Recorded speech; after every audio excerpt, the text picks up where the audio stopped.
Hi everyone, welcome to Self-Care Sunday. Today we are testing out a full face of makeup with some products I got recently. Sorry for the lack of videos this weekend. I'm going through an RA flare-up, so I can't sit up very well. So this is the Kat Von D Good Apple Foundation in light shade 12. Now I'd already tried blending it out with a beauty blender and it was super splotchy. And so I watched a bunch of tutorials and one of them said you're going to get a smoother coverage if you do it with my fingers. I absolutely hated this. I will never do it again. I'm going to try a brush next and we'll see how that goes. I do think, even though on the website this looked like one of their more pinker light tones, it's still too yellow for me. So I'm not going to stick with this, but I'm trying to see if I can get it blended enough that it works. And it looks like I kind of can. I don't like that the top of the thing flies off so easily because, as you've heard, I've dropped it like 4 times. Okay, this is the e.l.f. Camo Liquid Bronzer and Contour, and this is a lot more the right shade for me. Now, my lights are not super awesome high quality lights, so they make the camera pick up things slightly different than they look in person.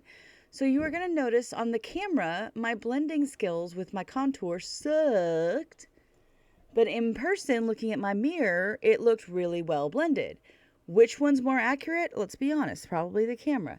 So I'm going to have to work on some better lighting here, which Wolf and we've talked about that, and I'm trying. I'll get something. I'm trying. But I do see that this contour is a lot more my skin tone appropriate. So it'll be good. I just need more practice.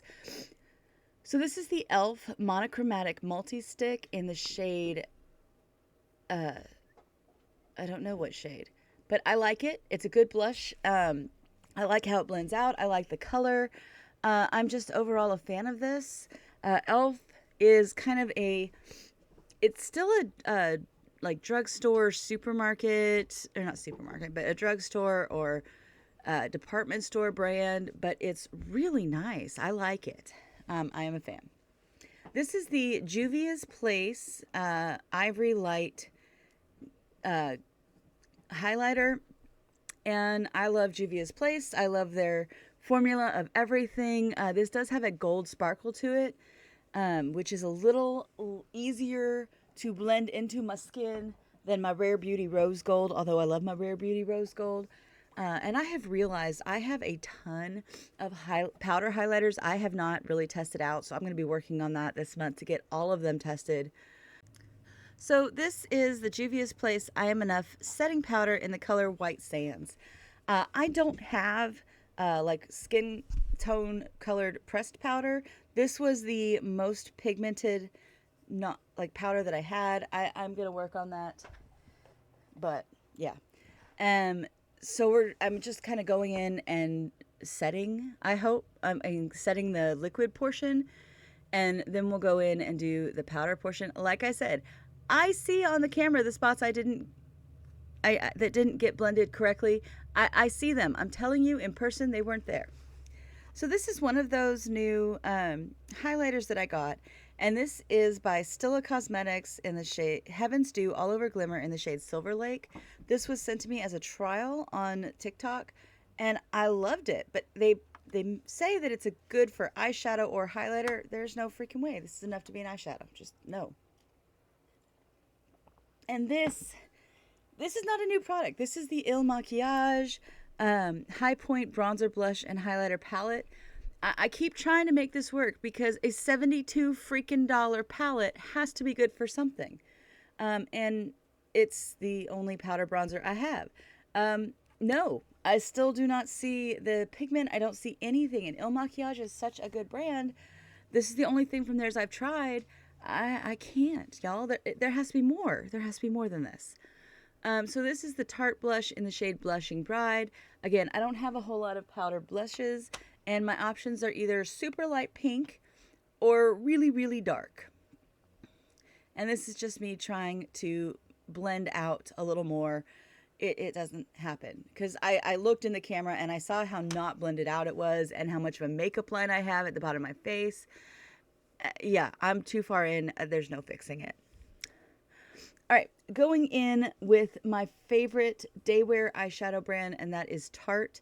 I am officially calling them my favorite daywear eyeshadow blend because I love this palette. This was their 25th anniversary palette. It's called Celebration.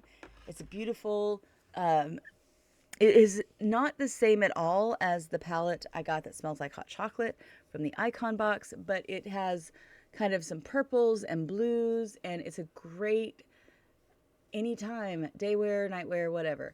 And I I don't know. I'm still figuring out, what colors go together, what can make something a little more daywear than nightwear, and I don't know that I just am in love with this particular eyeshadow look, but I'm working on it. And that's kind of my theme of everything.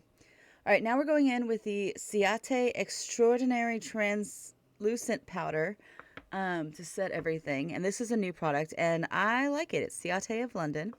The lipstick, it's not new. It's the Tarte Maracuja Juicy Lip Cream in the shade... I can't read it. Sorry. And ending as we started, the Kat Von D full sleeve mascara. I love this.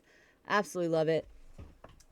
That's what I forgot to drag out. Okay, so this is a new setting spray that I got. It's Laura Mercier's Translucent Pure Setting Spray. Says it's 16 hours. I did wipe this off after 4.5 hours, and it definitely, it took some scrubbing to get it off. So it set it well. However, it left a very dewy look, and I guess all of my other setting sprays are very matte. I prefer a matte setting spray, apparently. That's news to me. And bye!